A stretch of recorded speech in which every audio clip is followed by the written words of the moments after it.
Welcome back to the Panthers have a winning record. What? What? Who allowed this to happen? That is wild. Like who allowed that to happen? And The Jets, why the are we New living in this Jersey timeline? Jets, the Dallas Cowboys, the Atlanta Falcons, and somebody else allowed that to happen. The Miami Dolphins. Miami Dolphins. Yeah. What timeline have we entered? This is a weird timeline. I haven't known happiness since 2017. Can we also talk about how Mike McDaniel still has a job? Like, How does Mike come on, McDaniel guys. still have a job? That's crazy to me. They even came out because they expected everyone to be like, so he's fired, right? Like, he has to be fired. And they're like, no, he's not fired yet. But they said They yes. said that. Yeah, we thought that after the Panthers game, Yeah, you would and think. then he got smashed by the Browns. Yeah, And you would think after the Browns game they would consider If you firing lose to Mike the McDaniel, but Panthers apparently and not. the Browns, if you lose to the Panthers and the Browns in the same season, you should just be automatically fired. Don't jinx that's- it. I know the Packers have yet to play the Panthers, and I know they already lost the Browns, you know? So don't even get me started on that. Oops. If that somehow you know comes to what, Matt fruition in a LaFleur? couple weeks.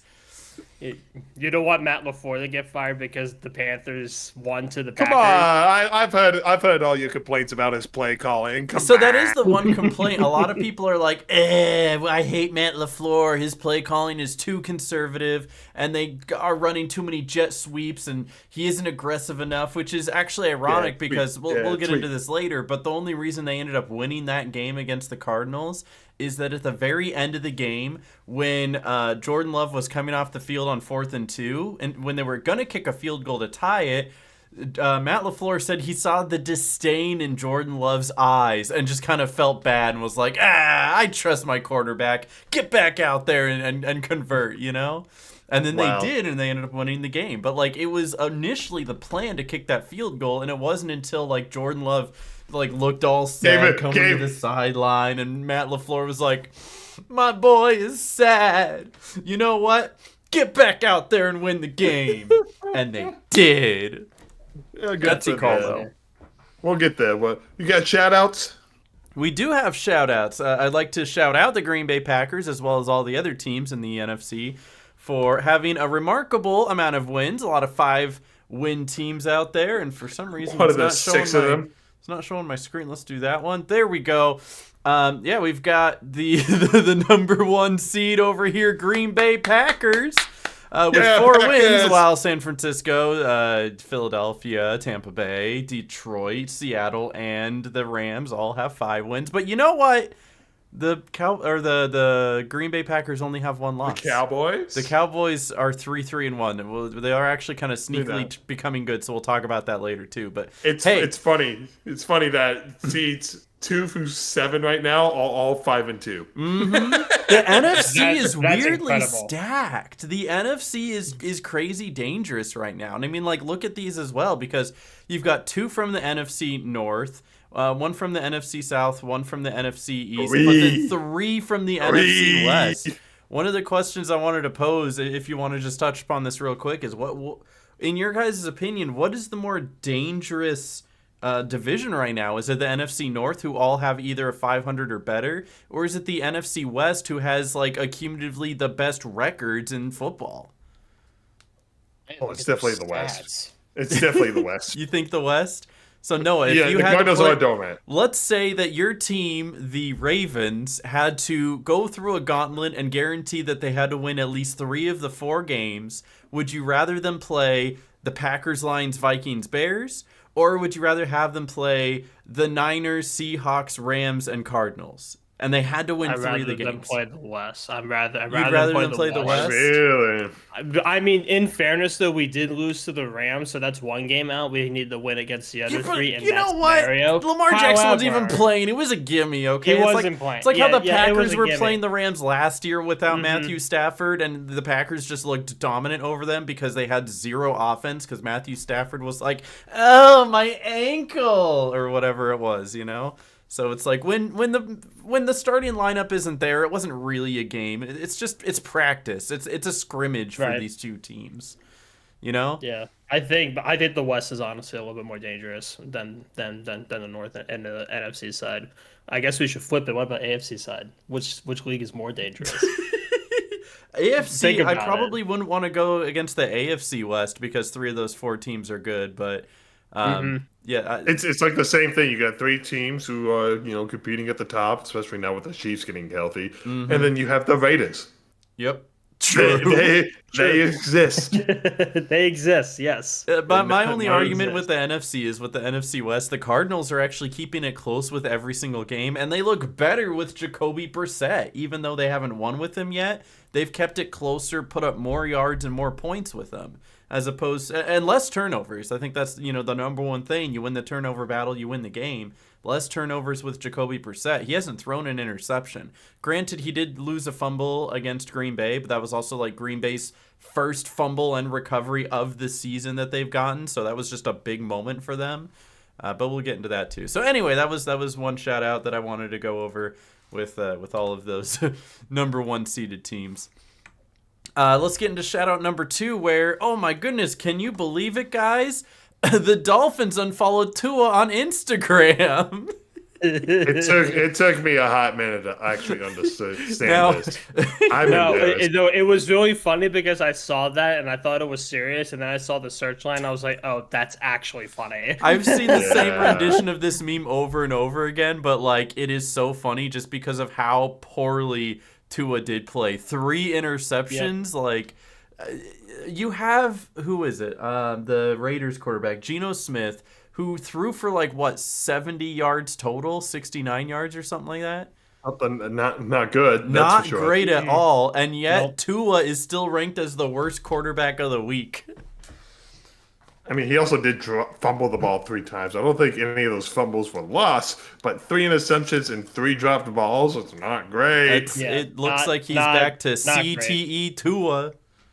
That's There's not 3 good at letters all. in Tua and there's 3 letters in CTE. I mean, like, that's too much of a coincidence, you know? Whoa.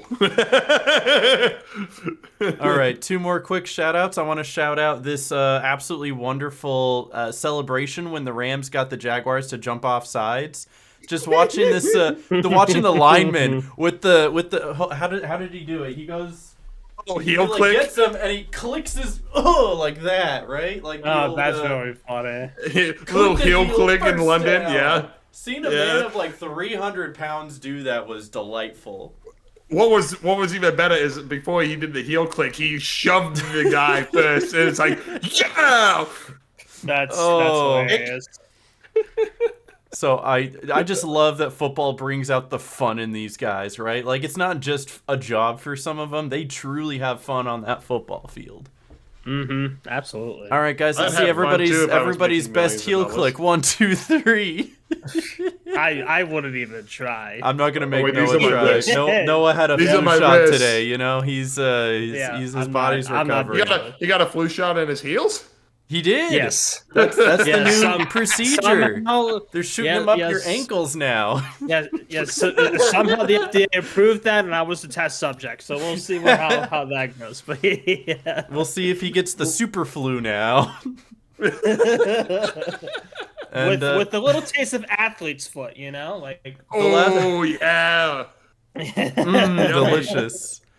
The last shout out I wanted to give was to Patrick Mahomes on this 4th and 1, and I don't have to worry about being demonetized for playing this because of the fact that we're not monetized anyway. Not yet. But It's like, It's the fake. it's the fake. this Yes. never effing works, man. And Tony Romo started laughing at it. And then they faked the fake and they still ran it anyway. Like they looked like they were just gonna try to get him to jump, but no, they ran it and then humiliated the Raiders even more. So That's incredible. what a play That's call by so- Patrick Mahomes. Oh yeah. He'll be. I mean, with all those commercials he's been in for State Farm, he's worked on his acting skills all these years. You know? Oh, absolutely. I was gonna Yes. say with all of those commercials he's been in, he'll be able to pay that fine for swearing on national television twice over. Probably just doing it for fun now. You know Yeah. who else willingly took a fine on Monday night? trying to remember Monday night. I don't remember Monday night. What happened Monday night? On what Monday happened Monday night, I night? want to say it was the Seattle's wide receiver who caught a touchdown and immediately dunked the goalpost, and that's a fine. Can't do that. Yeah. Can't do No, that, that's- but Mm. you That's know been- why they that's- can't that's do been a that, thing for right? years. Because you'll I'm bend not the fully aware of goalpost. it. Oh, You'll yeah, bend the yeah, goalpost, that would right? make sense. Yeah, like it could bend the skewing it. goalpost. Do you remember the name of the tight end that did it, that made it a rule? Jimmy Graham, right? It was Jimmy Graham. Do you remember which team he was Yeah. on at the time? The Saints. It was the Saints, yeah. So I Jimmy remember Graham it on the because he was Saints, annoying to play 2013. against. The ironic He was part annoying is to play that, against. I remember. okay, so this is actually the one from last night. I got up on the screen. You can see JSN catches it, big dunk, and then the flag comes flying out. But people loved it, right? Oh, that was so good. So yeah, the original one was Jimmy Graham on the Saints, and let me see if I can bent goalpost. Did he actually bend it? Is that when the rule came in place? Is that's kind of Yeah, no, that's legitimately what happened. Interesting. Here, I will post this That's image in the chat so you could see it. It literally is tilted. It literally tilted because Jimmy No, Graham. instead of this, it's this. It literally is that, yeah. Jimmy Graham jumping and dunking on it, and then the whole thing tilted. They had to bring out a That's guy with incredible. with a level, leveler, yeah. to make Yeah. sure it was back to normal. But yeah, that's so funny. So yeah, completely tilted sideways. Anyway, that's all for my shout Just shoot the three. Just shoot the three next time. You'll be fine. Yep, exactly. Yeah, Actually, you gotta you know go from what? the 10-yard line, and you're good. I do have one more thing to shout out. It's my boy Noah here, who's actually apparently really cracked at fantasy. I don't understand it, man. I don't understand it. The All right, Rams were fellas. playing Beginner's out of luck. their minds on Beginner's Sunday luck. morning. Fellas and ladies, Yeah. check out the fantasy lineup. He had Matthew Stafford to Devontae Adams for a grand total of literally 55 points between two players.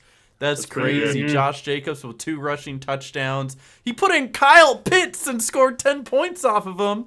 And then we were watching the go, games my on boy. Sunday, and I go, oh my goodness, Chris Olave with his second touchdown. And Noah goes, who's Chris Olave? And I go, dude, he's on your fantasy. Beginner's luck. That's all it is. And it's a good thing he started him. He put up 26 points. Yeah.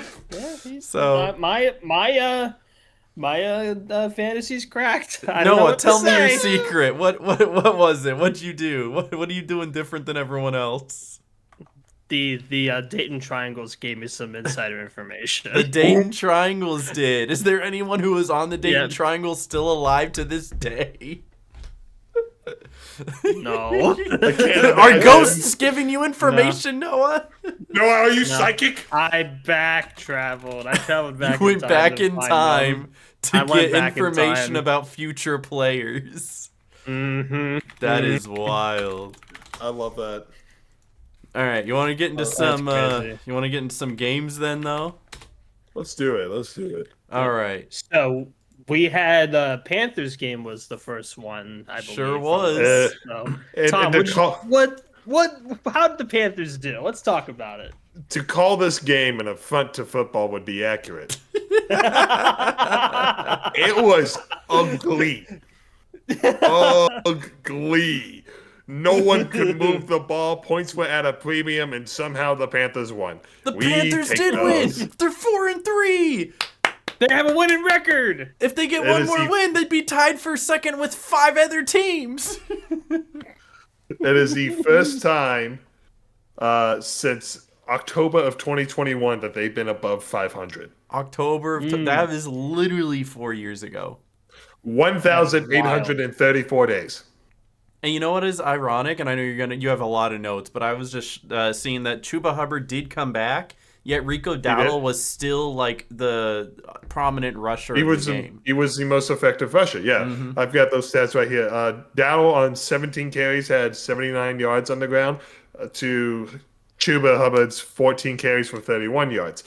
You know, Hubbard's first came back, right? You know, he was, he has for the last year and a half been RB1. So, Canales has to stay loyal to him, right? And Yeah, you're just not still just gonna figure out what he's throw got. him to throw him to the wolves, he's still a part of the team, and he still is good for getting yards. Yeah, Absolutely. and Canales wants to try to establish a 2 running back system. So what he did this game is that he started Hubbard, right? He played a series. He came out. Dowdle came in. He ran a series, and then they kept switching back and forth every one series. And you know what's really smart about that? I'm just going to go off on a little tangent. Is once you get that like cemented 2 running back set, you can start doing funny little things like have Chuba come in and like run it on first down and you pick up like 3 yards, and on 2nd and 7 then you bring in Rico Dowdle and they're expecting, okay, they're going to run it again to try to make it 3rd and short. That's when you play action, you can hit someone deep. You can now scheme up even more by playing with the expectations of the defense on which running back you're using. That's what the Lions have been doing for years now. Yeah, and there were a couple plays where the Panthers had both running backs in, and Chuba was acting as the fullback. So it brings that in often. I will say, despite the few rushing yards, Chuba did have the longest play of the day. He caught a screen pass and ran for 26 yards that eventually led to the only touchdown of the game. So that's a thumbs up. But when I say this game was ugly, it was really ugly. And like at one point, the most entertaining part of the game was when the Fox audio broke, and it sounded like I was listening to 1940s baseball through the radio. They went back to dial-up and AOL internet. They were using a ham radio, or what Brana Perna said. Yes. He said they gave him a tin can with a string and had it connected to a bigger can, just displayed out to the stadium. Yeah, it kind of sounded like this.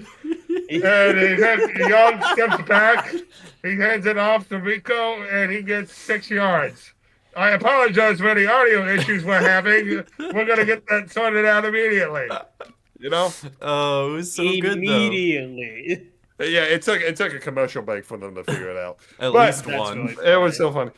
Speaking of Bryce Young, 15 to 25, 138 yards, and a touchdown. He had to leave the game because of an injury. Yeah. You got stepped on his calf as he was going down. He got spiked in between, right above his ankle, and so he's been diagnosed with a high ankle sprain.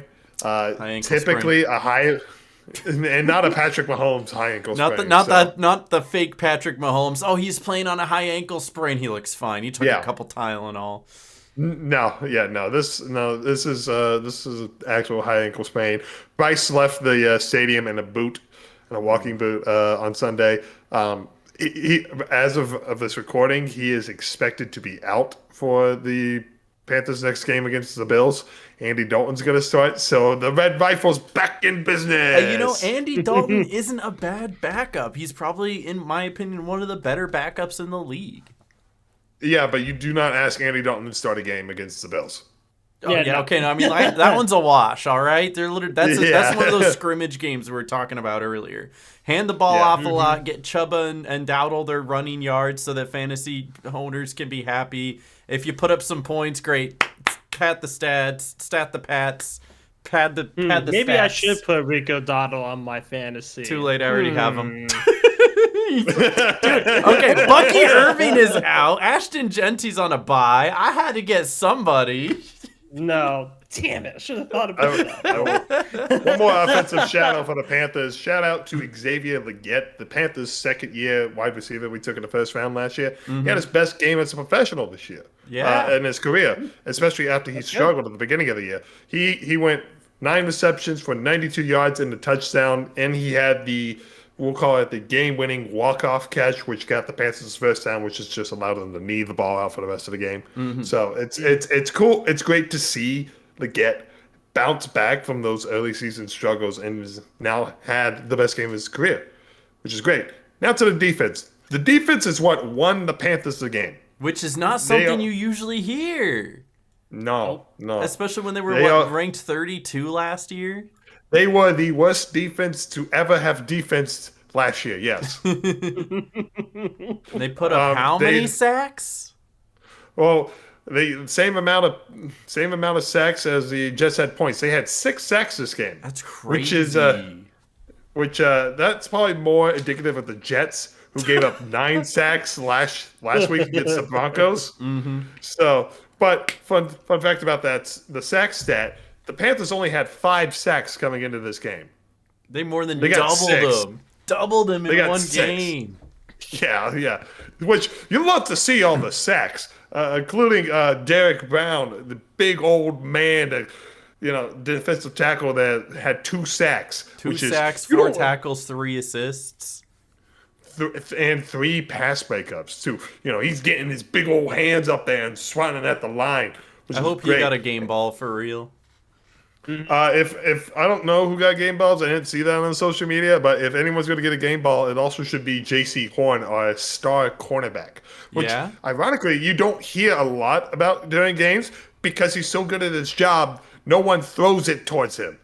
But they threw it towards him this week, and you know what happened?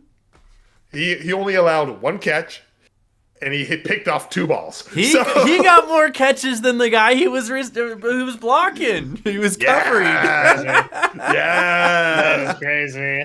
Who had the Panthers defense on fantasy this week? Not me. Well, maybe a few people picked it up because they were playing the Jets.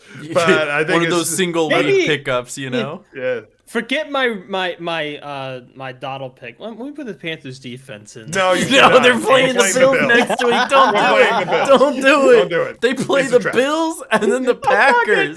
Don't do it. I'm not doing it. Don't do it. But so Panthers defense played well. Another big thing for the Panthers, they didn't make any big mistakes. And that's key, Yeah, which is great. Let's talk about the Jets, though. I don't know if the Jets are going to get a single win this year. Who else did the Jets play? I'm going to look this up. They play the Dolphins again. They do have a chance there. They already played the Dolphins once. Week. Yeah, but they only played the Dolphins once this year, and they lost. So they only have one more chance at it. Yeah, but your quarterback situation isn't great. I mean, Justin Fields got benched at halftime, right? Because he was that bad. Tyrod Taylor came in. He looked a little better, but he ended up throwing 2 interceptions, and both those interceptions were on underthrown balls. The first one would have been a touchdown if he had made a better throw.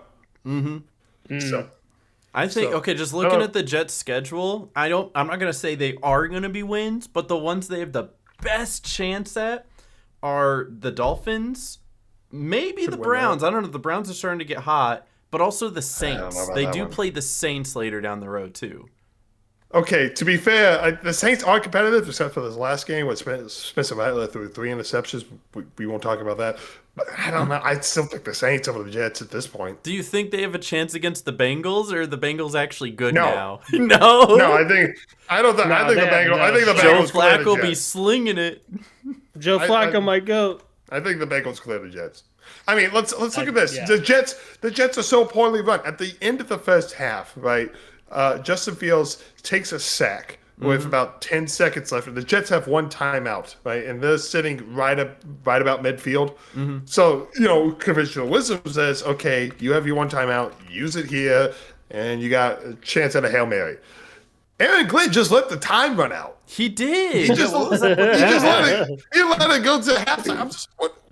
I'm sitting there watching the game. It's like, why not call timeout? You just take a shot. Why not? But he's just literally. Like, what do you have to lose? Especially because the Panthers got the ball at halftime. So you let the clock run out for nothing. And I'm just, why? Justin Fields' stat line can't look any worse. Yuck one downfield. Especially if you were planning on benching him at halftime anyway. Right. So there's a lot that's going on with the Jets. It's mainly, I think, the offense is just bad. It's really bad.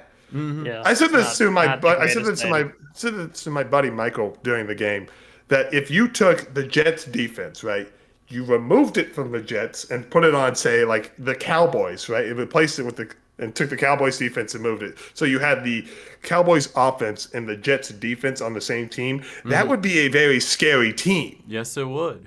Which is ironic because that's what they thought when they brought Aaron Rodgers in. And then that's when the Jets defense decided not to play. Don't know why, but they're like, oh, Aaron Rodgers is on the team. And then he left, and they're like, okay, let's be good again. Yeah. It's so weird because you would think if your defense holds the opposing team to only 13 points in back-to-back weeks, you're going to win at least one of those. No, they didn't win. They didn't win either.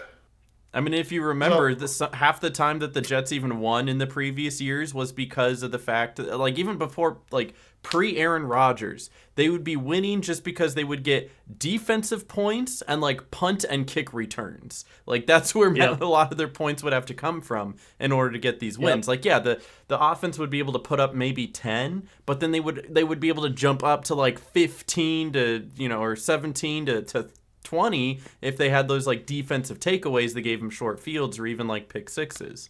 But no, like the Jets aren't it this year. Sorry, Jets. It's not good. I mean, there's no such thing as an ugly win, and so a win's a win for the Panthers. And we take those. Ugly wins are still wins. We take those. Yep. Yes, sir. Speaking of ugly wins, I think we had a wins. second one here. What do you mean? A win is a win. Yeah, I don't know if that was an ugly win.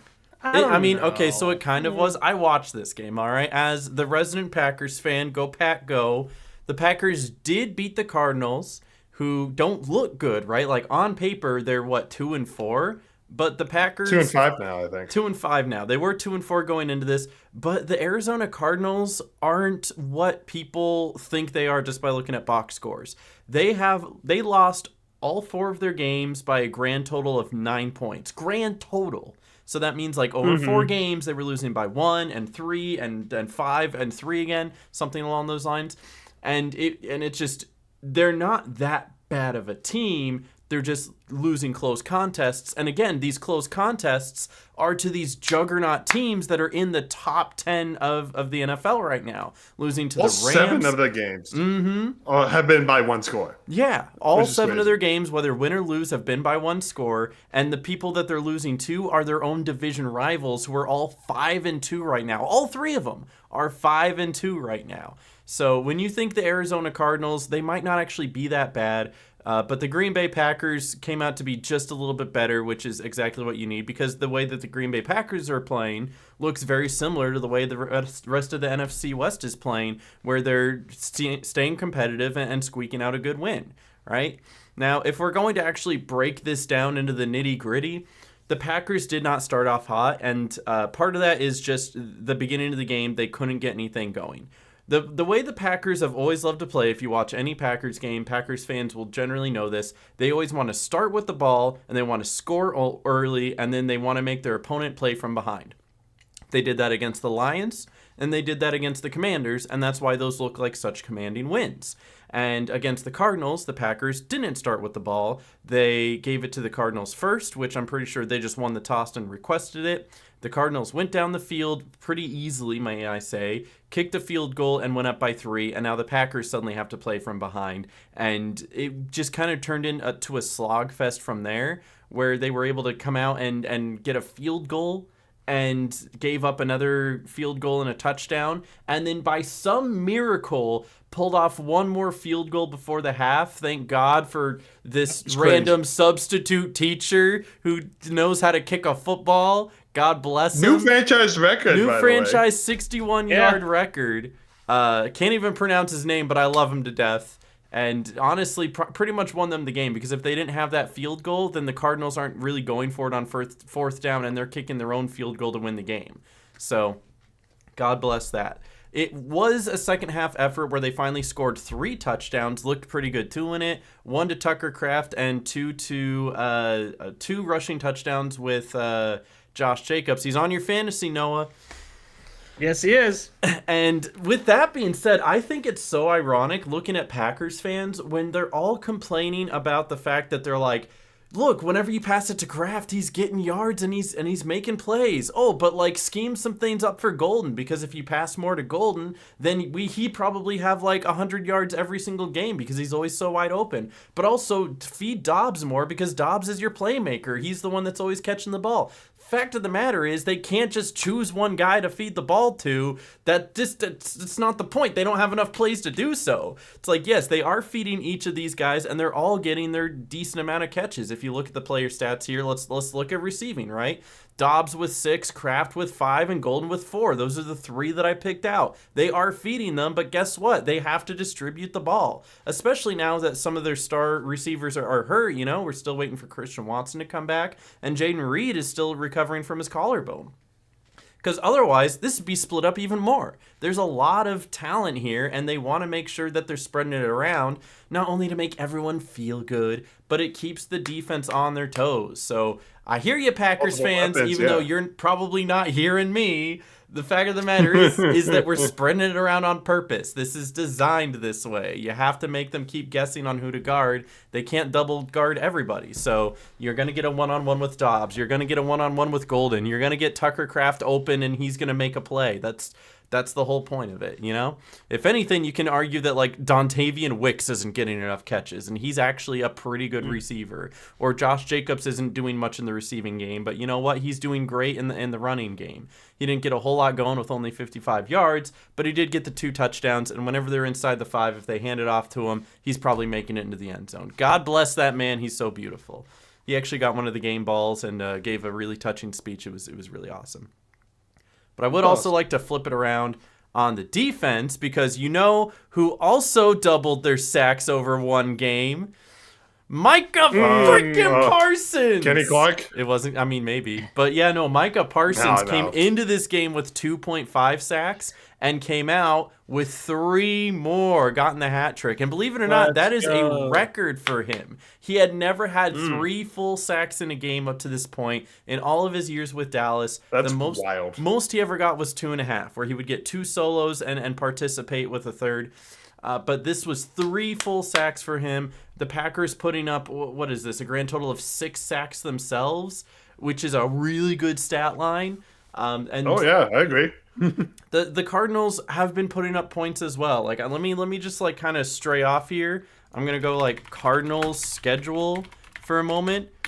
They're not like completely getting shut out in these games. All of these games that they're playing, they put up 27 on the Colts. They put up 21 on the Titans, which should have been 28, but they, massively fumbles. The Cardinals should have another win if they weren't so incompetent. They lost to the Titans. That's damning on its own. That's their own fault. Yeah, no, but seriously. 20 on the Seahawks, 27 on the Panthers. Their lowest game was against the 49ers, and that was just kind of that was an ugly game, let's be honest. But that, you can see that they are putting up points. The Packers are just holding them to what they expect them to and played their roles fine and came out with the win. So I don't expect the Cardinals to continue winning games, but I do see them staying close in a lot of these contests, right? They're probably not going to beat the Cowboys or the Seahawks at home.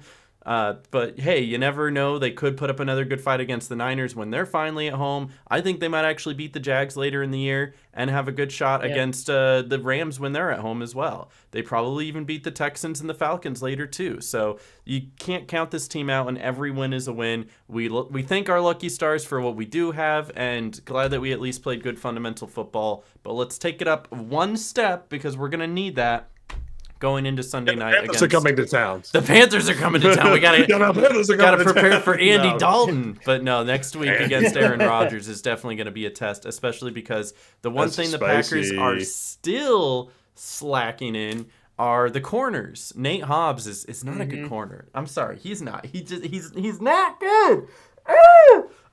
Stop giving up big plays. Also, the Packers can't defend tight ends. They're going to have to figure that out. They've given up a touchdown to a tight end in almost every single game this season. And in almost every single game, the number 1 receiver on the other team has been a tight end. So here we go. Receiving, Trey McBride, 10 for 74 every single time. Yeah, that's crazy. 2 touchdowns. So, hey, whoever has him on fantasy. But for people who are concerned that the Packers aren't looking as elite as they should be, nobody is, okay? Look at everybody across the whole NFL. It took 3 or 4 games before the Chiefs started looking all right. The Bills are falling flat against good teams. The Broncos had to make a miraculous comeback in the fourth quarter. Nobody is looking good through all 4 quarters. Even the Eagles, who were the Super Bowl winners last year, haven't been able to put together a good full 4-quarter game either. So the Packers are just doing what everyone else is doing slightly better, which is why they are 4-1-1 and currently the number 1 seed in the NFC. Will they hold it? That's going to be tough because they have some tough games coming up, especially against the Panthers. Yeah. He's lying to me, but yeah.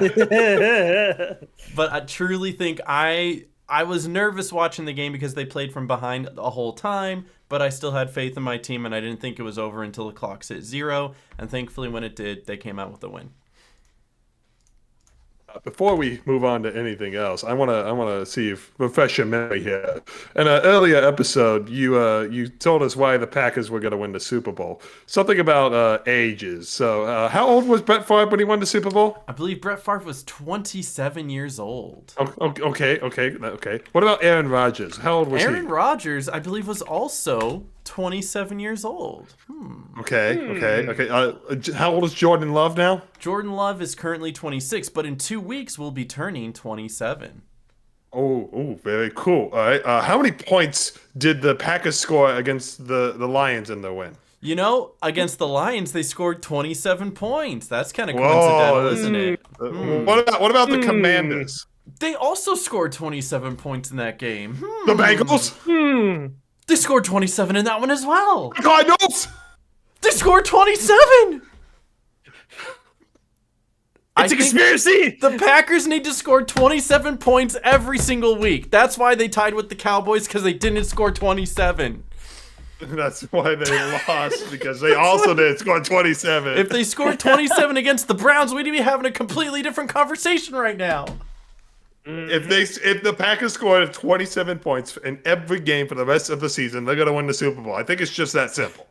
I think it's true. But here's also it's just that simple. Another fun fact, because of the fact that like the tiers go by win percentage and how 4-1 looks better than 5-2, just percentage-wise if you do the math on it. If the Packers completely tie out and they don't win, they don't lose, they just tie every game from here on out, they can still make the number 1 seed with 4 wins. That's got to be a lot of help, though. You know, I'm sure a team with like 14 wins will still have a better winning percentage than a team with 4. 4, 1, and 12. Okay, but like the Packers will be playing most of those teams. The Packers play the Eagles. The Packers play the Bears and the Lions again, and so it would have to be a lot of help for a 4, 1, and 12 team to take the number 1 seed. That's all I'm saying. But it could happen. Happen. With how crazy this year has been, it could definitely happen. Look, if everyone else just ties out for the rest of the season, congratulations, Packers, you have the 1 seed. Let's go. But that won't happen. But hey, it could, but it won't. Unbelievable. All right, you want to rapid fire through some of these other games? Well, I want to do one thing real quick, just because we didn't have a Ravens game last week for Noah to touch upon, which is fine. He's co-commentating with us today. He's the color commentator. I do want to do just a quick overview of the Ravens' upcoming games, because they do need to win some of these in order to get back on track. The Ravens are in playoff mode now. Mm-hmm, they lose another game. If they lose another game, against the it's over. Bears, if they lose against the Bears this week, they're done. They're out. Like that's like no question in my mind about it. They're done. Bench Lamar Jackson now. Yeah, exactly. You know, well, I mean, like, they're gonna play him on Sunday. They're going to Harbaugh. You know, like bench Harbaugh. The Ravens are at home against the Bears. Do you feel confident? Side note about the home thing. They were on a bye last week, and then the previous 2 games for the Ravens were at home. And so then that's 4 straight weeks they didn't have to leave. That's crazy. They've just been chilling. They did not have to go anywhere. 4 straight home games for them. It doesn't help that they got their video games taken away from the locker room. Yeah, that's true. It doesn't help that their video games are gone now, so they can't, have the Ravens some fun got in the put in locker room. timeout. Can't believe it. But yeah, so right now the upcoming games, it's the Bears at home at M&T Bank.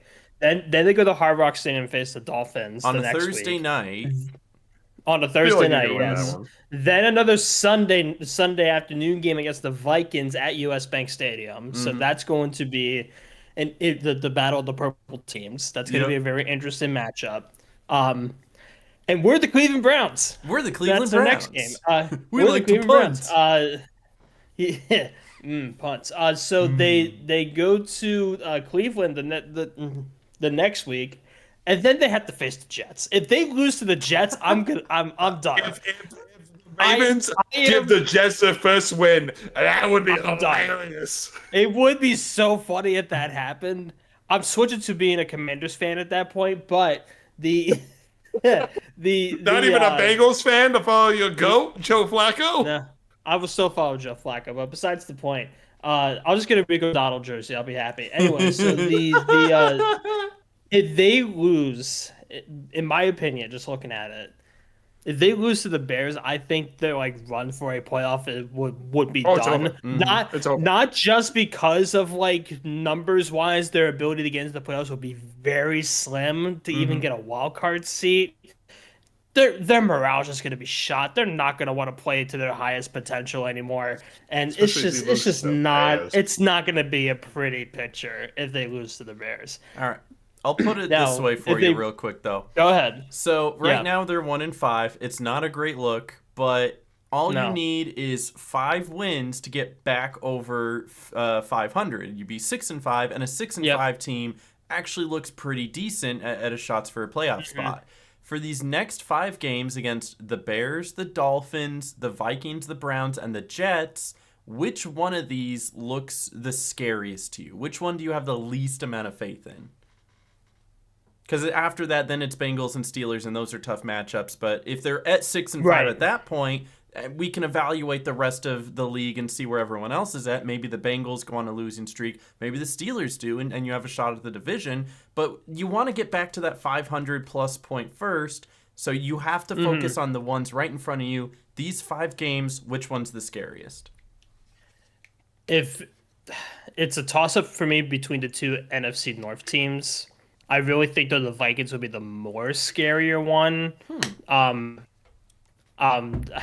It's really a toss-up. That one is in Minnesota, because at least against the Bears. Correct. Yeah, Minnesota fans are wild, and they love their team. It's crazy how much they love their team. And yeah, I would actually, and that brings me to the point. I think the Vikings are the more scary one just because they're in Minnesota, just because they're playing at US Bank. So but yeah, it's not even that the Bears are a bad team; they're 4-2 right now. No, yeah, the Bears are doing pretty good, all things considered. Vikings are 3-3, but that's also because they've been having quarterback troubles with JJ McCarthy being hurt, and then Carson Wentz coming in. Carson Wentz yucking up there. More like Carson Wentz, you know? Yep, literally. But considering they were thinking about bringing JJ back this week, I don't see any reason why by November 9th, JJ McCarthy wouldn't be starting that game. McCarthy's out this week. Yeah, he's not starting this week. They were thinking about bringing him back, but they decided on Carson Wentz to give JJ a little bit more time. Which is what now? JJ's missed now 21 of his first 23 starts. I heard it was 23 out of 25, but I could be wrong. It's a ridiculous amount. I think he's only played 2 games so far. That's crazy. That's crazy. But yeah, definitely Vikings to me is the scariest one. Very close second being the game this weekend against the Bears. But if they lose to the Dolphins, what the hell? If they lose to the Browns, okay, we won against them in week 2. Like honestly, no big deal. We can go 1-on-1 with the Browns. I mean, the Browns look better now than they did in week 2, so I get it. Yes, that is true. That is true. I mean, yes, they traded away Joe Flacco, and the Bengals now have Joe Flacco. However, Dylan Gabriel's finally getting that experience he needed.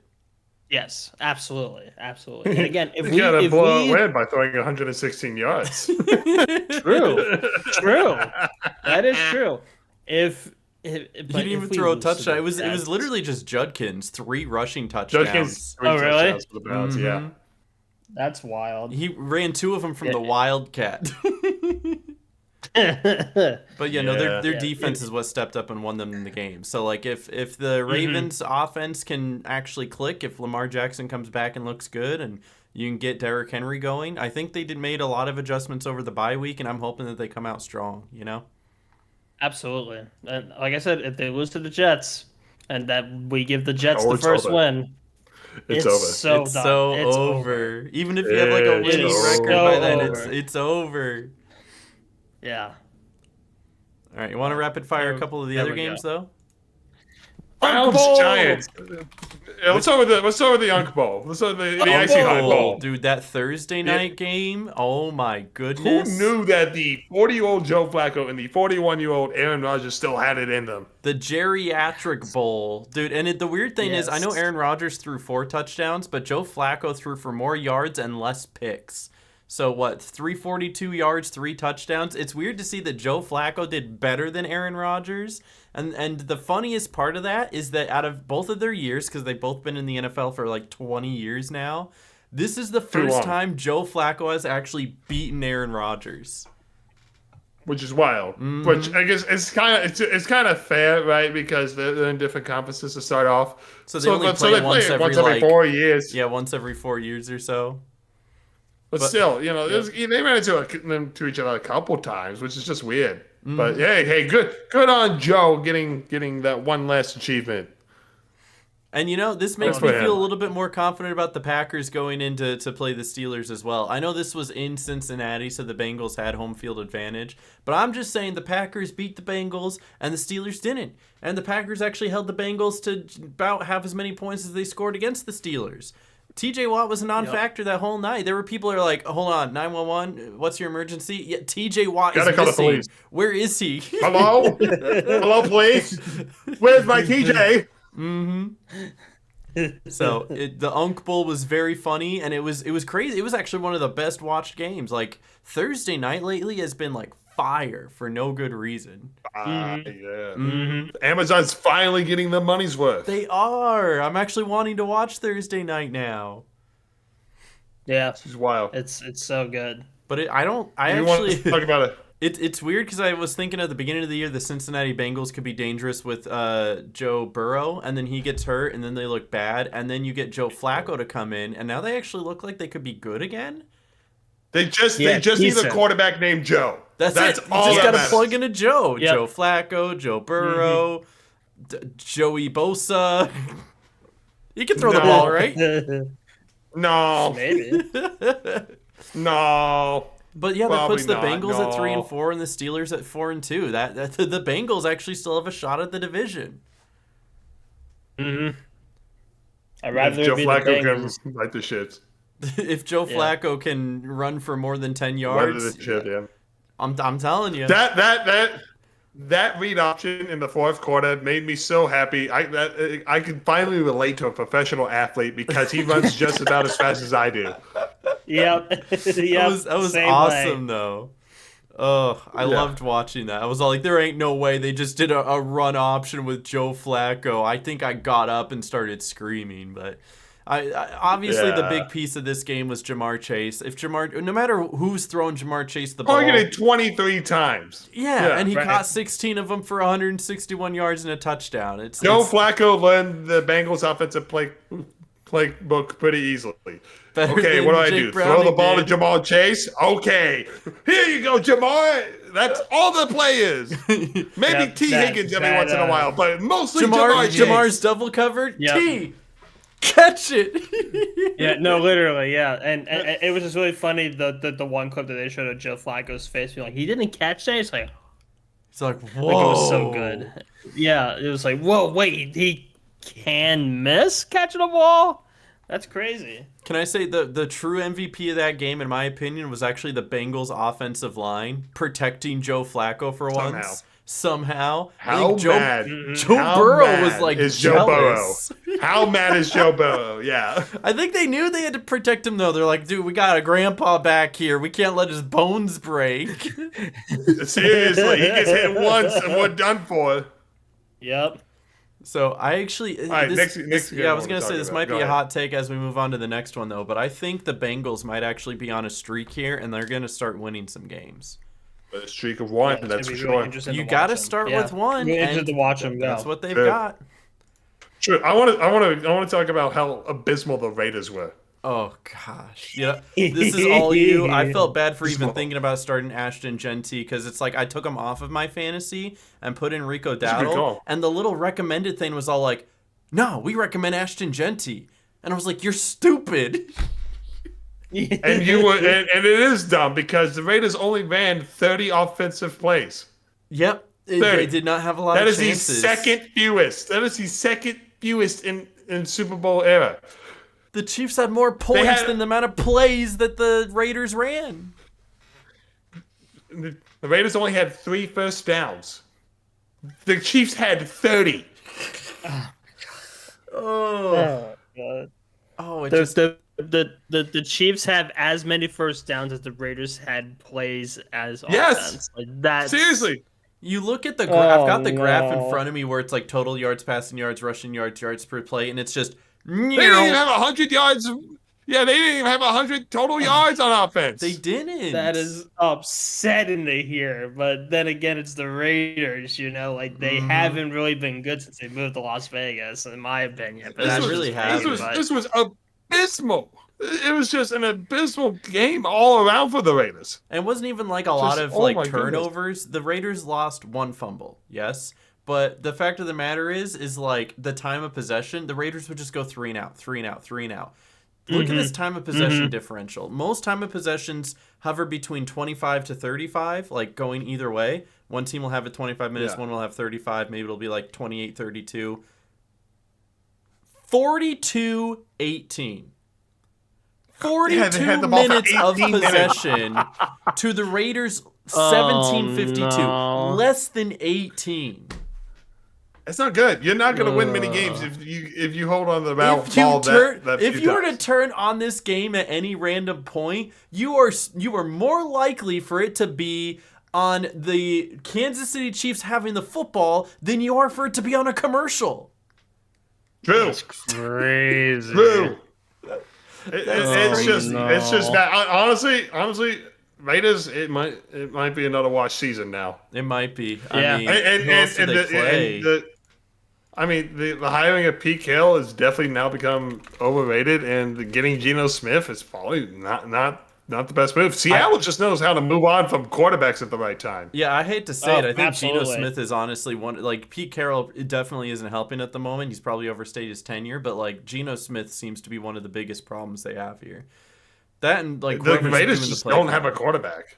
They don't. They The do. Raiders play the just can't get a Jags. quarterback. I'm actually weirdly optimistic that they can beat the Jags. The Jags are kind of falling apart ever since they beat the Chiefs, but I don't see them beating the Broncos. They're not beating the Cowboys. I don't even think they beat the Browns. Not beating the Chargers, not beating the Broncos again. Definitely not beating the Eagles.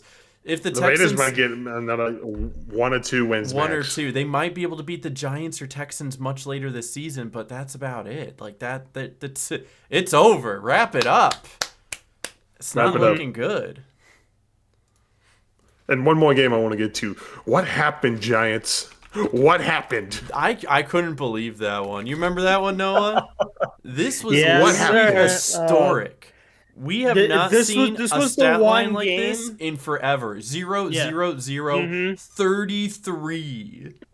Yeah, no, that's crazy. This was the one game that when we were all watching football together. We muted everyone else's streams and just watched the Giants. There seems to always be one game that's like that because we remember we last picked the week, Giants off of vibes, and they were Exactly. holding us.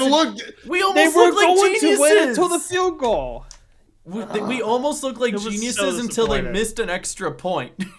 They missed 2 in the game. They missed 2. And that's what cost them. It's genuinely what cost them.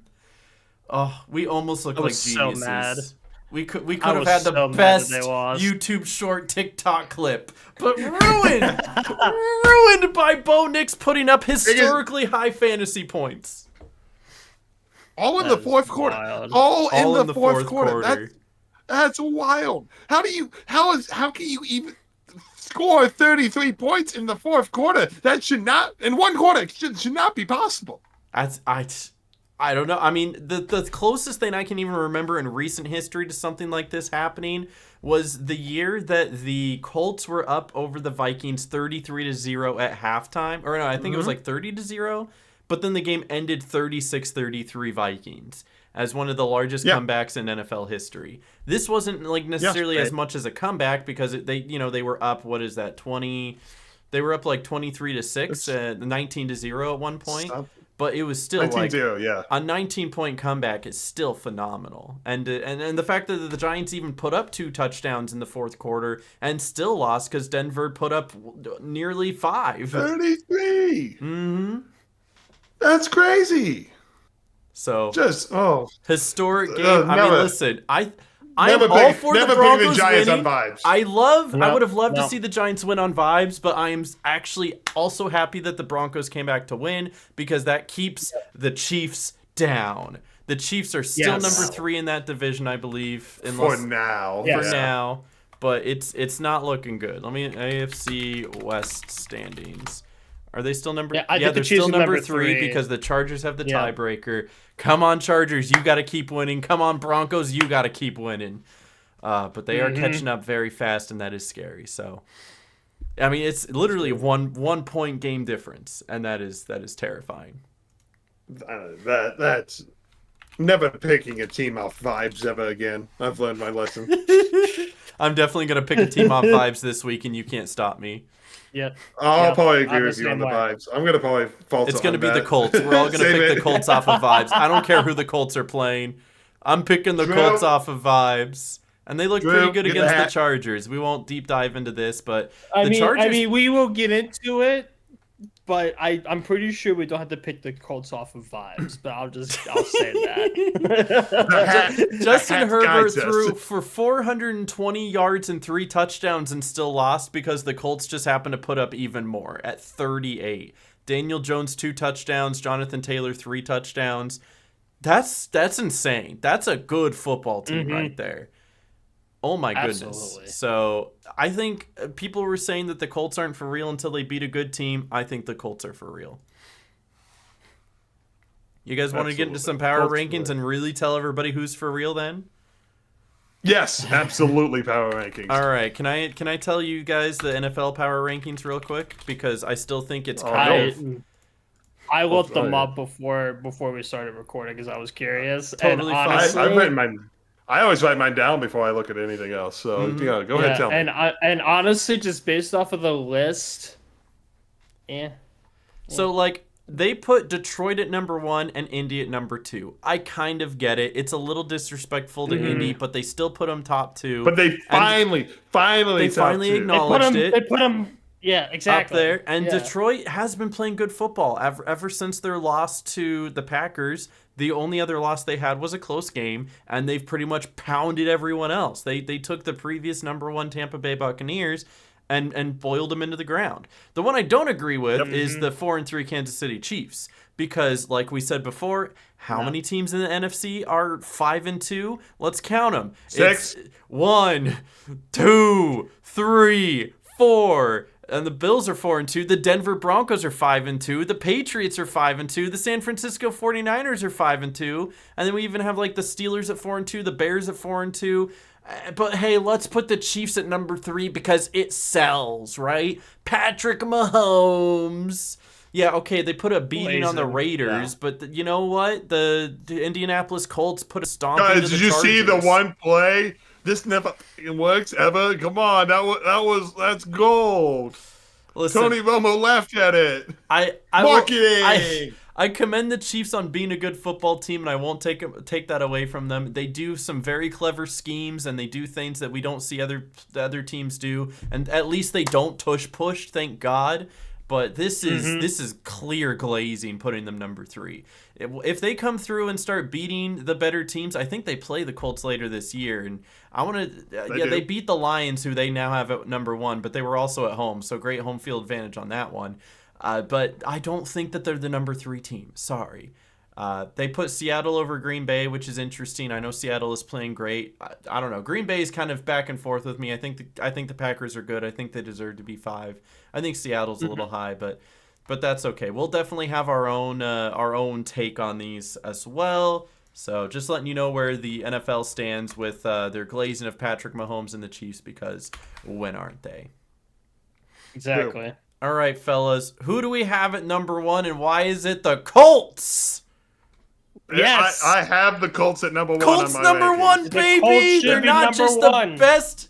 Not a meme. Not a meme pick. It's this not a time, meme. actually. It might have been a Genuinely. meme week too, but you know what? They kept proving. They beat the Chargers. They look dominant doing it. Because here's the thing, right? They always say that, like, oh, they didn't beat anyone good, but they decimated the bad teams. Obviously, you need to beat the teams you're supposed to beat. It's not the Colts' fault that they had a weak schedule, but they came out strong against all those teams, and a true number 1 team would win by 30 points in all of those games. And you know what? They did. Then when they actually played good teams, they either kept it close and lost, or actually came out with the victory and have the best record in the NFL. Colts are number 1. You know? How can we disagree? Right. The rest of it, I have no clue. I mean, I would say number 2. Let's figure it out.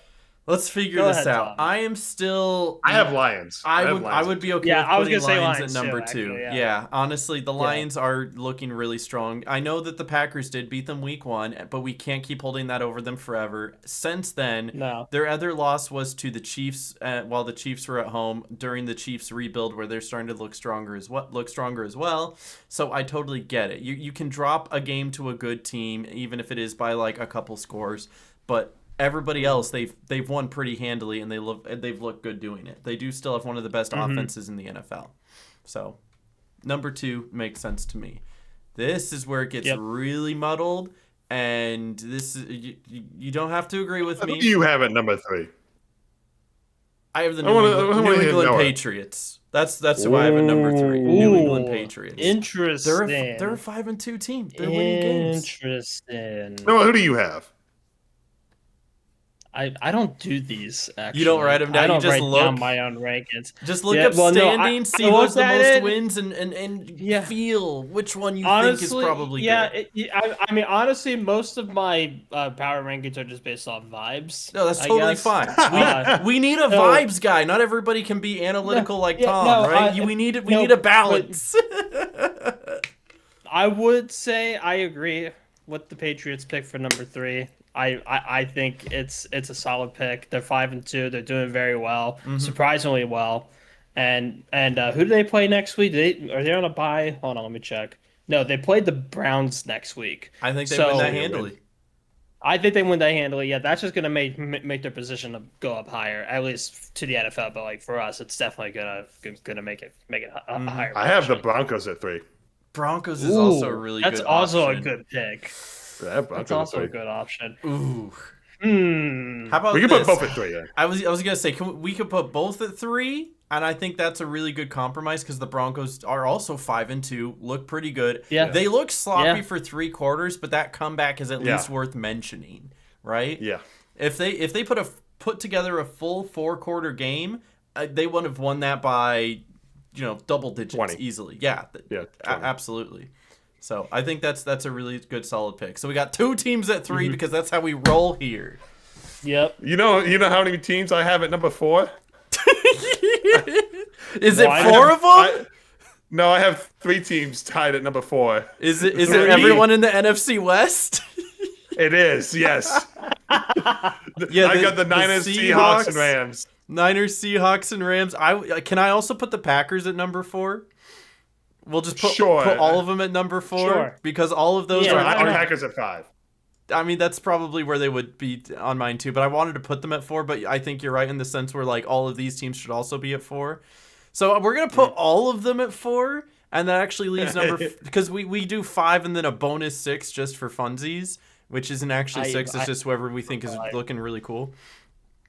But then you number have a 5? Who do you have at number 5? Who do you have at number 5? I have a pick for 5. It's the Carolina Panthers. No. We could put them at number 6. They're on a win streak. They've got 5 over we 500. we can keep them at 6. We can keep them at 6. All right, if we want to get spicy, let's put the Chiefs at 5. They are healthy. No. They are coming back. Did you just see the game they played against the Raiders where they won by 30 rather and they put wasn't the even Rasheed Ravens Rice at is 5. back. Okay, here's an actual statistic.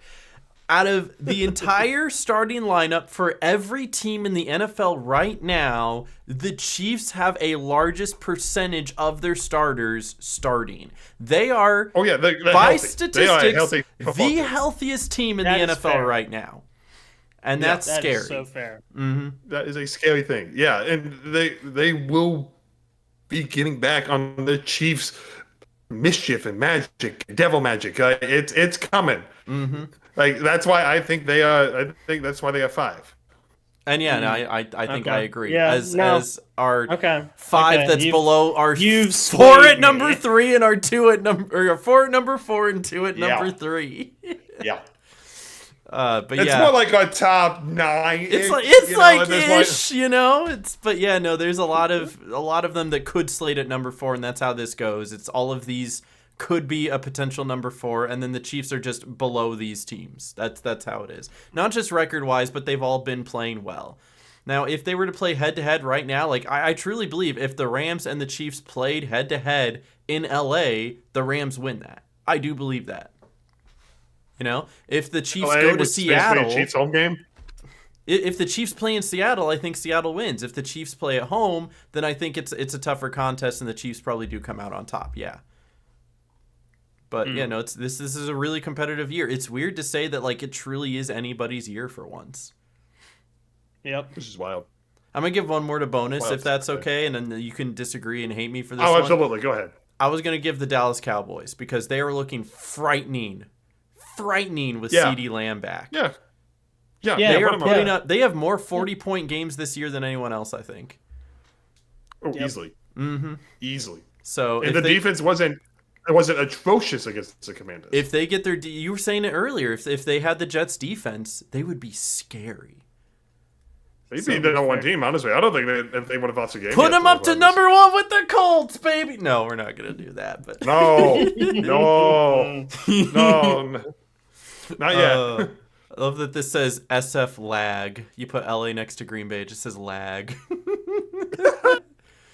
Okay, but yeah, those are our power rankings. You can feel free to Those disagree are top because 5. we vote mostly off of vibes. 5-ish. Top 5.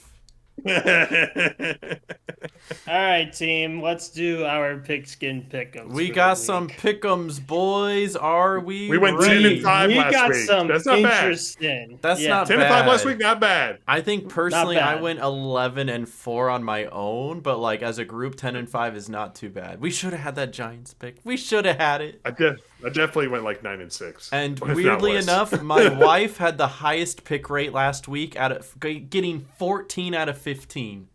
Woo! Good for Carly. Yeah. I'm telling I she got got to start 12 her and 3. own show. She's better at this than I am. Literally. All right. but All right. So We've got First some game. games. The first one is the Thursday game where we have the Minnesota Vikings going into LA to take on the Chargers. I think the Chargers. Carson Wentz is starting again. It's Chargers. I say Chargers. Chargers. The Vikings aren't looking good Chargers. with Carson Wentz. I think they need to figure out their identity. And even though the Chargers had some mistakes against the Colts are just a better team than the Vikings. The Chargers are at home, which it's never really at home, but it's home.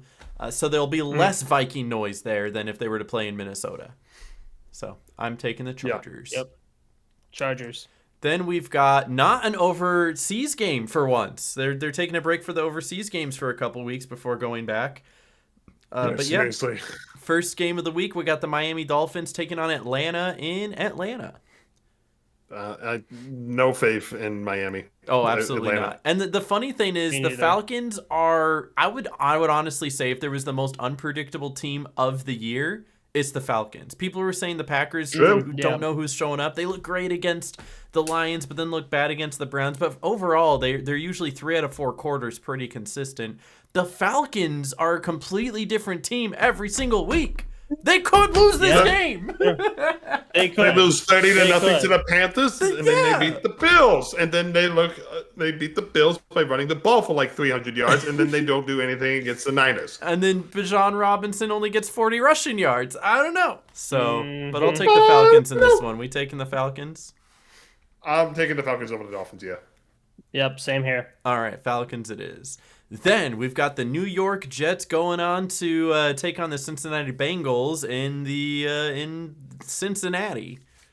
We don't even know who the starting quarterback is yet for the Jets. Does it matter? Either way, I don't. If either Justin Fields or Tyrod Taylor starts, I'm still gonna pick the Bengals. I am too, bro. Yeah. Joe Flacco looking Joe good. Flacco. I know he's actually looking great, and he's got good receivers to throw to. Who would have thought? Like, the Bengals didn't beat the Packers, but they gave them a run for their money, and they put a pounding on the Steelers. This is truly, I believe that the Bengals are going to go on a run. Yeah. So They got opportunity right here. It started with the Steelers, and I think it continues with the Jets, because you don't want to take any team for granted, but if you're going to take a team for granted, it's going to be the New York Jets, right? They should breeze through this game. All right, then we've got the Cleveland Browns heading on to New England to take on the Patriots. Patriots. Another one of those where I'm not going to think of this one. I think the Patriots win this season. I think the Patriots. The Browns look good. Dylan Gabriel was the better left-handed Hawaiian quarterback playing last week, so but I just don't think that they have what it takes to take on the Patriots in Foxborough. No. Patriots look too good right now. They're actually beating good teams. Yeah. And then we've got the New York Giants taking on Philly in Philly. Who do we got? Fives. No. Hey, the Giants got the win against Philly 2 weeks ago. Philly wins in Philly. I think so. I do. Yeah. I'm so happy that they won in MetLife against the Eagles, but the Eagles put together a good football game last week against the Vikings. Jalen Hurts threw for 300 yards. 300 plus yards. They had 2 to AJ Brown and 1 to Devontae Smith. The Eagles looked Both of them had like again. 130 yards or something, which is crazy. They didn't even need to run with Saquon Barkley. So, yeah, no, the Giants have an okay defense, but not good enough to cover both passing and rushing. So I think the Eagles take this one. I picked the Giants. And that's okay, Noah. I love your vibe. Spicy! But we're going Never Eagles. vibing with the Giants ever again. We can pick the Eagles for hours, but I personally picked the Giants. And I love that for you. I do. I truly do. I'm just like, it would be so funny. It would be so big brain if the Giants actually win, but I doubt they will, but I'm doing it because I think it's hilarious. So the fun fact is, one time when I did sports gambling years ago, I did a 10-game parlay of just picking winners to turn $5 into 210. 10 games. One of those winners I chose was the Giants when they weren't favored. So I'm just saying, the Giants win more games when they're not favored than when they are. It's kind of weird that way. Because the Giants are never favored. They never are. It's true. But anyway, next game up, America's Game of the Week. The Buffalo Bills heading into Charlotte to take on the Carolina Panthers. Tom. I mean, picks easy. Even if Bryce Young was playing, I think most people would pick the Bills. It's 95-5. Carolina Panthers are undefeated at home. Okay, so let's put on the delusional hat and let's see how the Panthers. I need to get the tinfoil out. No, not yet. Don't have time for that. The Bills' run defense is 28th in the league, right? So the Panthers, in the last couple of games, have been a run-first team, right? If the Panthers can effectively run the ball and dominate time of possession, there might be a small outside chance, right? Because the best way to beat these good, very great quarterbacks like Mahomes and Allen is to keep the ball out of their hands. That is true. Right? Rico Dowdle. Yeah. So get Rico Dowdle and Chuba Hubbard going and if they can keep going and if they can dominate the game to where you don't need Andy Dalton to throw the ball 40 times, small outside chance. Small outside chance. That being said, I'm still picking the Bills. I'm also picking the Bills, to be fair. But I'm cheering for the Panthers. Yeah. Even though I've got most of the Bills on my fantasy team. Here's the thing, though. I don't think this is going to be a rollover and die game. I do think both sides are going to put up plenty of points because the Bills still have a very explosive offense. The Panthers have an okay defense, but not good enough to stop Josh Allen. But the Panthers, like you mentioned, can run the ball, and the Bills can't stop the run. I do see at least a couple rushing touchdowns. The Panthers are probably going to put up about 20 on the board. You can mark my words on this. That would be crazy. You know what? You want to know a fun fact? Because of Bryce Young getting hurt, we're going to bring up a quarterback from the practice squad. The current quarterback we have is Hendon Hooker, third-year guy. He's always just going to be a backup, whatever. But the Panthers signed a quarterback as a Monday this week. The exciting Mike White. Let's go, Mike White! Let's go, Mike White! Mike White's actually not a bad quarterback. Who last played for the Bills. So he was actually the one quarterback on the Jets. He might be the only quarterback on the Jets in the past however many seasons, besides Aaron Rodgers, who actually had more touchdowns than interceptions. But I'm just saying, if Mike White comes in and tells, hey, the defense, the Bills called this if they're going that, or here, these play calls, maybe. They got some inside Maybe there's sources. a little gamesmanship going on by the Panthers, right? But that's wishful thinking. Fact of the matter is, any team can win any Sunday, and everything is a percentage game. Even though the pick'ems show 95% picked Bills, I still see this being like a 15 to 20% win for Carolina. Like it's not a great. If they come out with a win, the smile's coming all the way up here. That would be crazy. All right, next one up, we've got the Chicago Bears going into Baltimore to take on the Ravens. Noah. The first playoff game for the Ravens this year because they have to be in playoff mode for the rest of the year. Noah, what do you got? The Ravens are favored. They're more picked ever so slightly, even though they have such a worse record. Home. Yeah, Ravens are only favored because hopefully, I haven't heard anything if he's like officially back or not. I think everyone's assuming that he is. That's the idea. Everyone's assuming that he is because they were saying that he was going to come back after the bye. I honestly, it says he's questionable as of the injury report today of recording, Tuesday before. That's still plenty of time. He's got 5 days. Yeah. So here's the thing.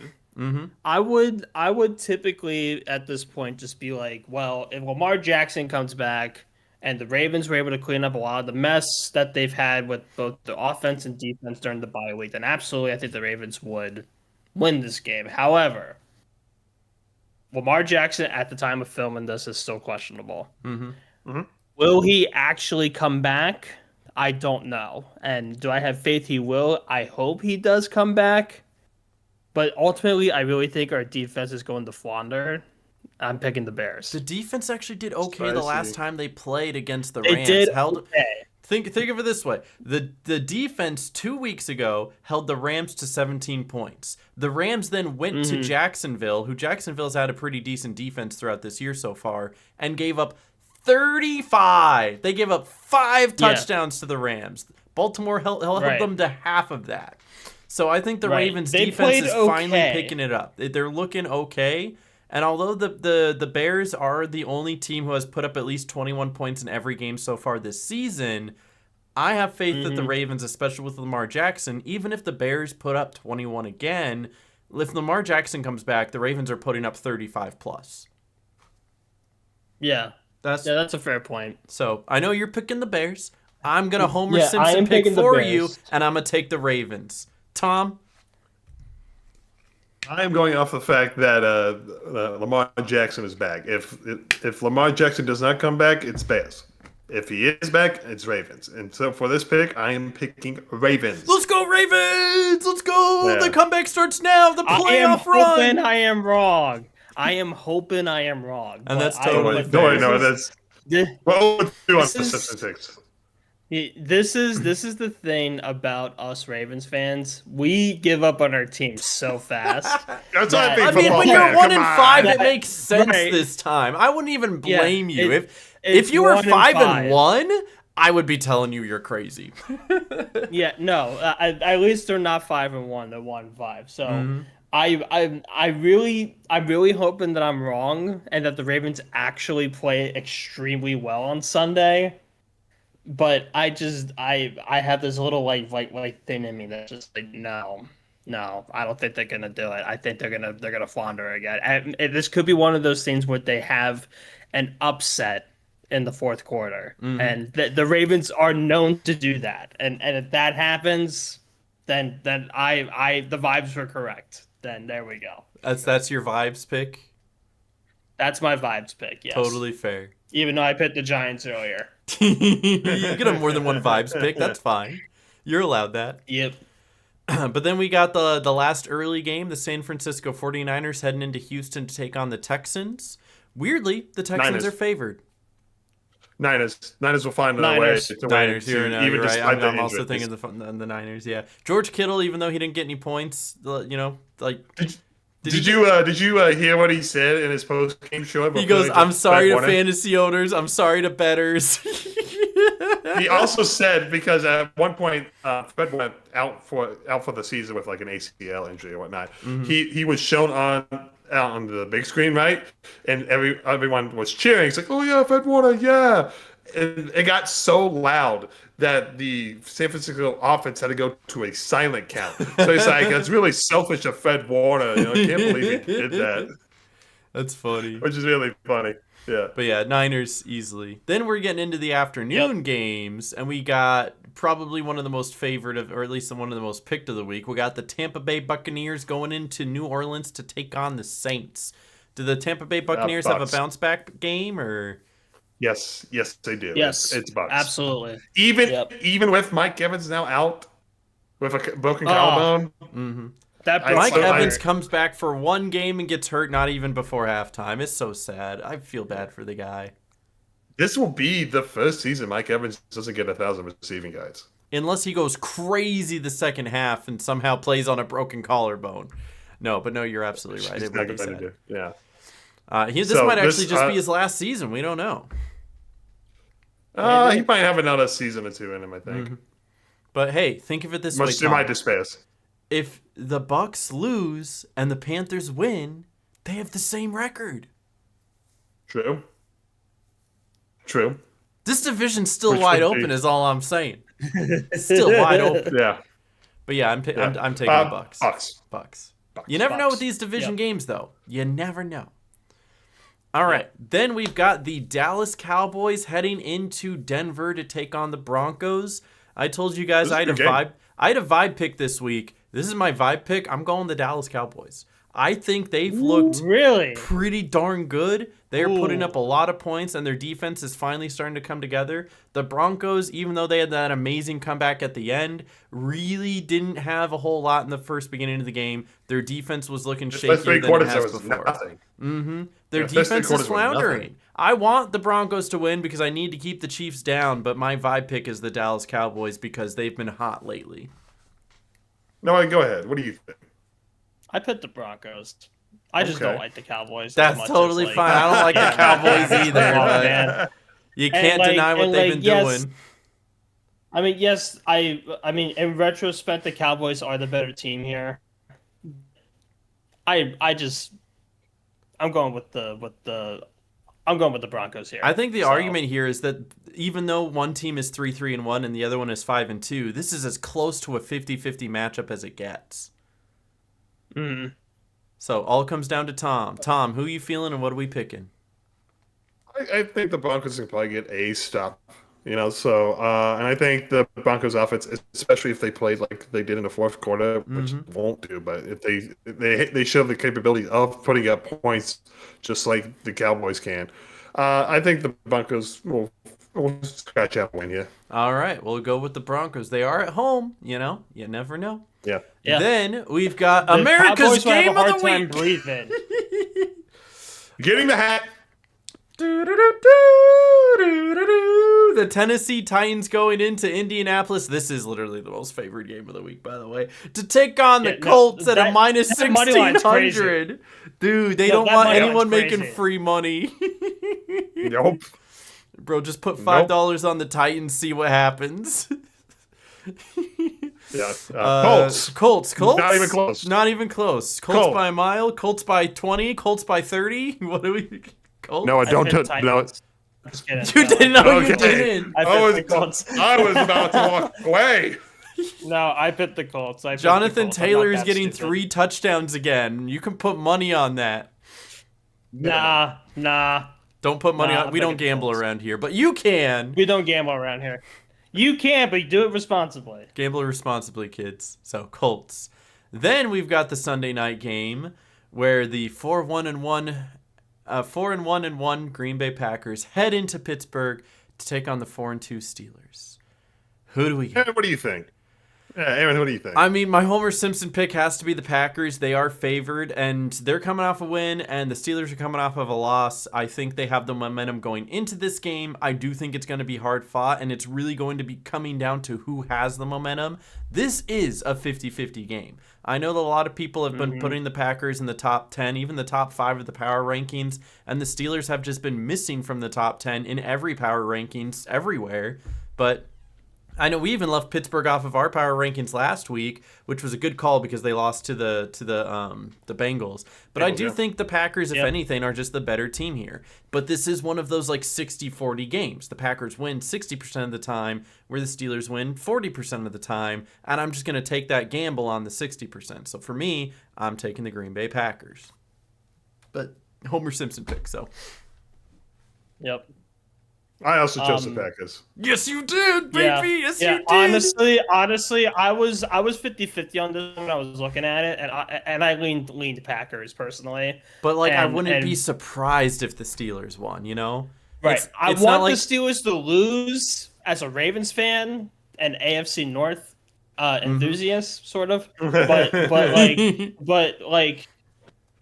yeah, I don't want the Steelers to win, so I picked Packers. I actually flipped a coin that said heads. So nice. There you go.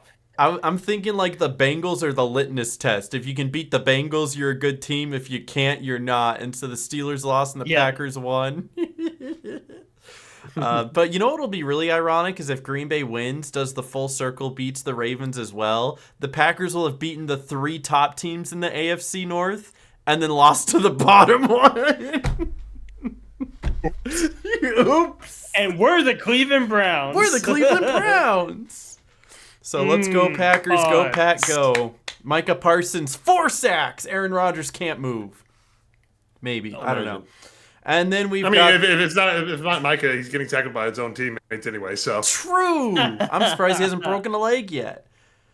And then we got the Monday night game. The Commanders going in to take on the Chiefs. The Commanders are without Jaden Daniels, and the Chiefs are the Chiefs. Well, we know Noah's pick. We don't know his pick, right? Noah always picks against the Chiefs, don't you? Oh no, not this week. Not this time. He's like, no, it's the right pick. I'm also. It's the right pick. It's the right pick. Yeah, no, that one's not. Yeah, it's the right pick. Does it hurt my heel ingested flu shot soul? Yes, but it's just the right pick. They're playing in Arrowhead. This is like the 3rd game in a row that the Chiefs have played at home. That's what it seems like to me anyway. I could be wrong about that. It feels like that, doesn't it? They're not gonna lose. The Chiefs have this one in the bag, unfortunately. I mean, will the Commanders put up a fight? Absolutely, they will. But they might the third straight home game. They might score some points. Funny enough. 3rd straight home game is crazy. But after this game, they go on the road for 3 of the next 4, so it's fine. There you go. But yeah, those are our picks. Only follow along if you're crazy, because half 40 of these points. are on vibes. 40 I put 69. There you go. 69 is close enough. 69 is close enough. We know the Chiefs are going to put up 50 at least. Yep. The Commanders have a squishy defense. All right, then we're ending it off with a special game from our resident Panthers fan. What do you got for us, Tom?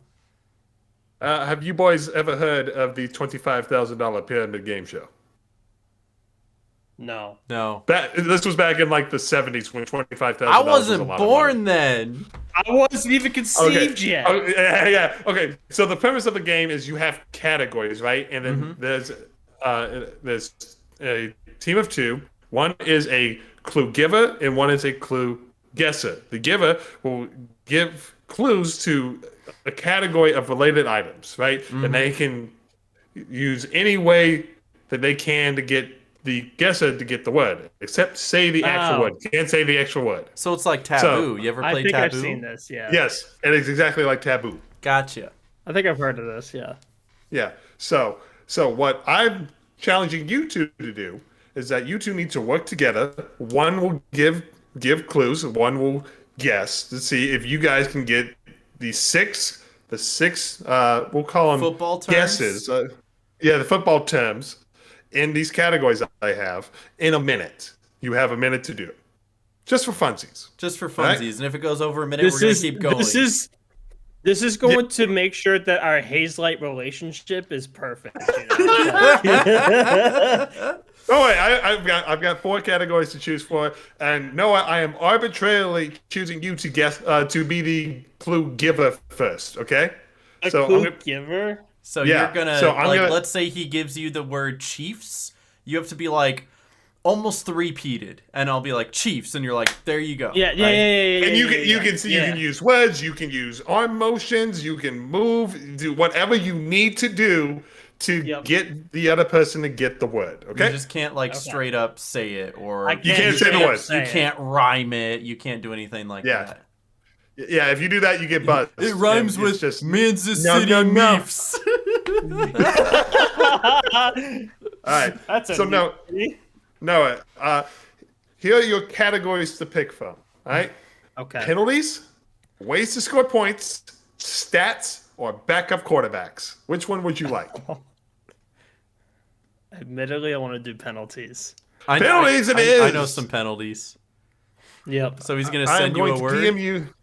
I'm going to DM you the list. There are 6 terms in there. All right. Okay.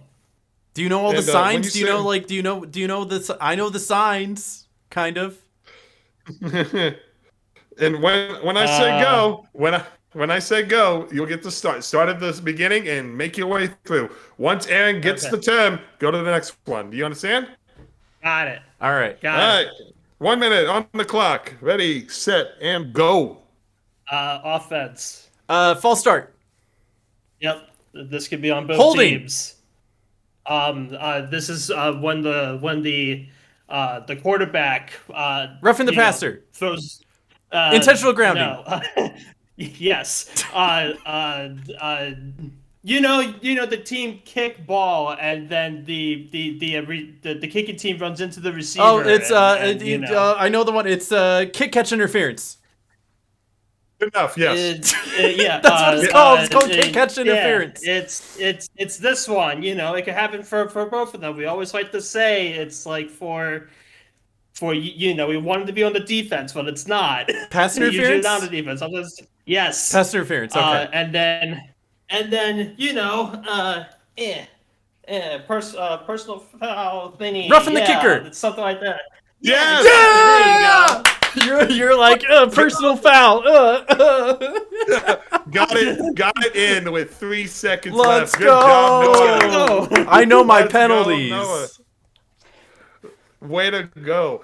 I wrote down fair catch interference and it's also kick catch interference. So Yeah. Close enough. Very good. Good. All right, Aaron, your turn to be the clue giver. Would you like ways to score, stats, or backup quarterbacks? Let's do ways to score. Ways to score. All right. Sending you the list now. There you go. All right. Can you do it in up to down? Give each of them their own. Oh yeah. Let me do that way I can let see me do them. that. All right. Cool. Let me just go ahead and do that. All right. Cool. All I right. see it. One more and hold on. If only I can type well. There we go. All right. That last one's tricky. All right. Ready? Ooh. All right, ready. 1 minute on the clock. Ready, set, and go. 6 points. Touchdown. Great. Touchdown. 2 points. Safety. There you go. Typically 3 points. Field goal. There you go. Typically. After the touchdown. Extra point. There you go. After the touchdown, but you don't kick an extra point. It's the 2-point conversion. There you go. And then the last one, after the touchdown, except the defense returns it the other way. See, it's really funny because we had this happen. It's a defensive 2-point conversion at that point. That's technically correct, even though it is. Close It enough. happens on both an extra point, and that's what it is, Tom. It's not just if it's a blocked one. It's a blocked one. I vote blocked extra point. You did, return, but so. there you go. That's all 6 of Extra point them. return. Yeah. Yay. Nice, good job. That one was probably It's the really funny easiest. because So I wasn't fully aware of like the defensive 2-point conversion until it happened earlier this season. I was like, it happened that to can happen? the That's kinda cool. Packers. Yeah, it sure did. All right, Noah, 2 categories left. Would you like stats or backup quarterbacks? Let's do backup quarterbacks. Yeah, 'cause Backup quarterbacks. this one's probably going to be one of the tougher ones because I know some of them, but I don't know. It's like we'll get it if we both are on the same page of like knowing where they're from. Do I need to go in order here? Yes. Should I go in order? Okay. I like You you can to go in order. You can if you pass, have I to pass, suppose. You can. Yeah. Yeah. I'll be able to keep track of all 6. I don't. If you have to Google some names real quick, Google some names real quick. Because even if you don't know it, I might. There might be 1 or 2 that he might know. There's definitely one he does know on here. No, He's Googling some names real quick. Listen, we got the easy ones out of the way first. I do not expect these next 2 to be easy. I thought this one. No, I'm thinking of someone else. Okay. When you're ready. Second, chat. When you're ready, yeah. And then this one. That's what he says. What? No. Having a lot of confidence going into this round, Aaron. No, I have no confidence. I knew this one would be tough, just because, again, we might only get some of these if we both know who the guy is. Yeah. Okay. All right. I am good. All right, ready? Okay. I'm Do you want locked me to in. up it to 90 seconds on this one, Noah? If you could. No. No? He's like, I want this Actually, over. No. If Aaron says 90, then I'll. Okay. It's like, I want this over as soon as possible. Put it down to 30. It is up. It's up to a minute 30. All right, ready, set, and go. Okay. He recently just got demoted to backup quarterback on the Giants. Russell Wilson. Yes, correct. Hold on. Wait a minute. I lost track. You didn't Google it. You have time. Oh, yeah, that's right. Backup quarterback on the 49ers. Ooh. He's been starting recently. Mac Jones. Okay, yes, Mac Jones. Yeah, exactly. All right. So I was like, is it current or the one who's playing? Yeah. You might know this one. This person, I think last was on the Seahawks, but he was, I think, famously known for being the backup on the Denver Broncos. Who's he on right now?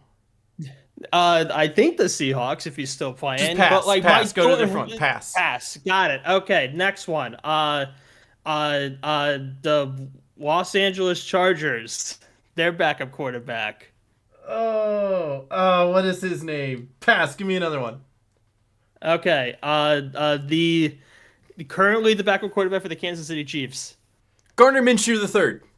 Yes, correct. Yes. Backup quarterback for the Ravens. Tyler Huntley / Cooper Rush. 10 seconds. I'll do that Cooper one. Rush, yes. My door has one of these hinges. Locks. Andrew Luck. Drew Luck. Yes. There's 3 seconds. I got that one. And then, time. Dang it. Who does Drew Lock play for now? The Seahawks. Okay, so that's what you were saying. The Seahawks backup. So we went. You got 5 out of 6. Let's go! I love how you went Mike Dora's one of these, and I went Drew Lock.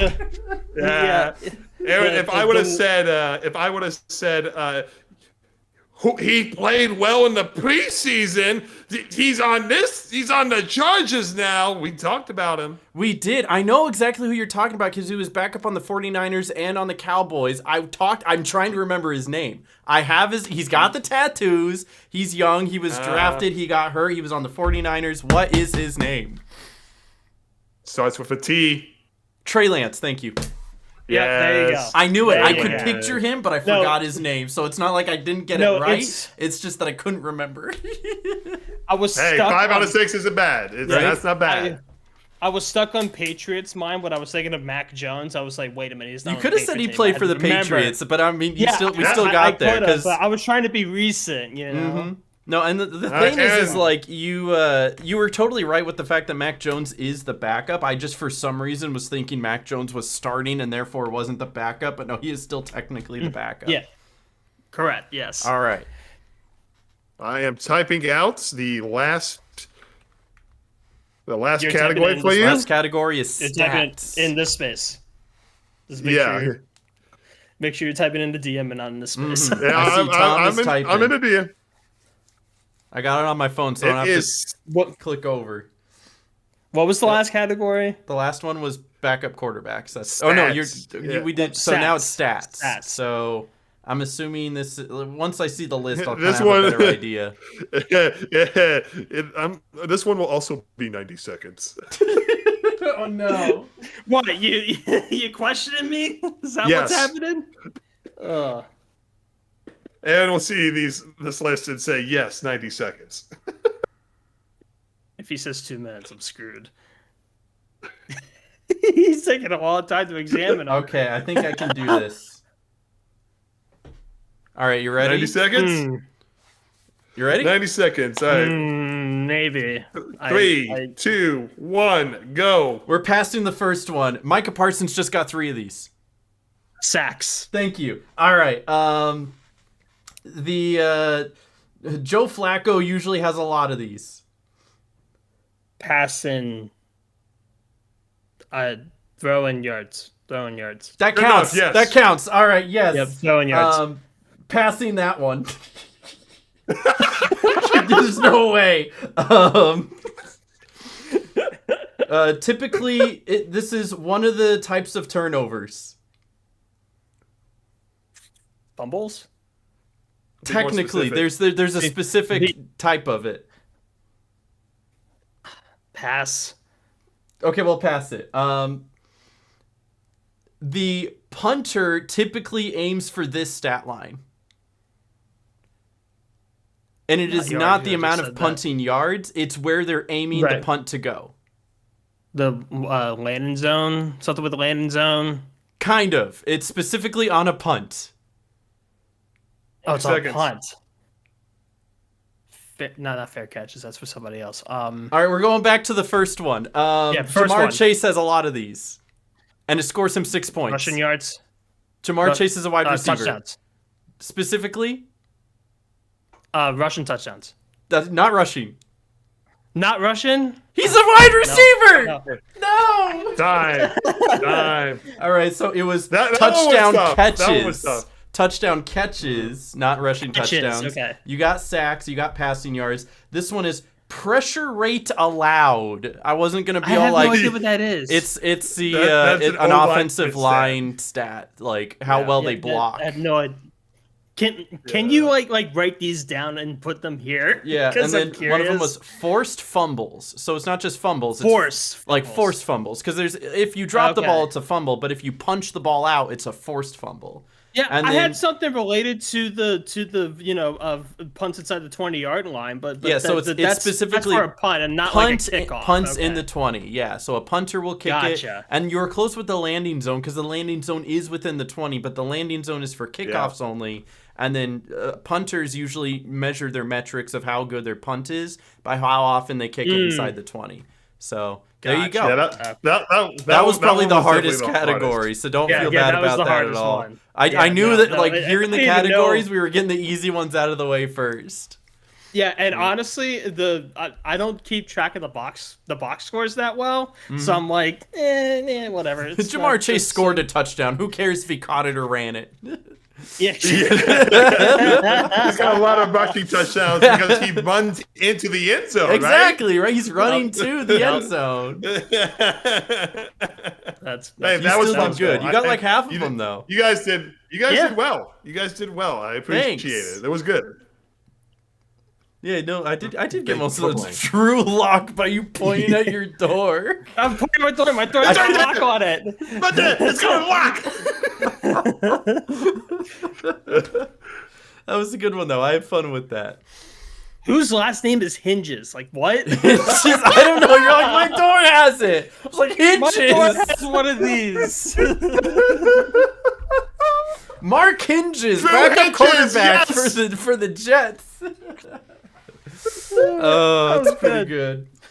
All right. Well, if you guys made it this far into the episode, be sure to leave a like. Thanks for watching. Thank you to the guys, as always, for coming out and talking football with me. It's one of the highlights of my week every single week, so I appreciate it, dudes.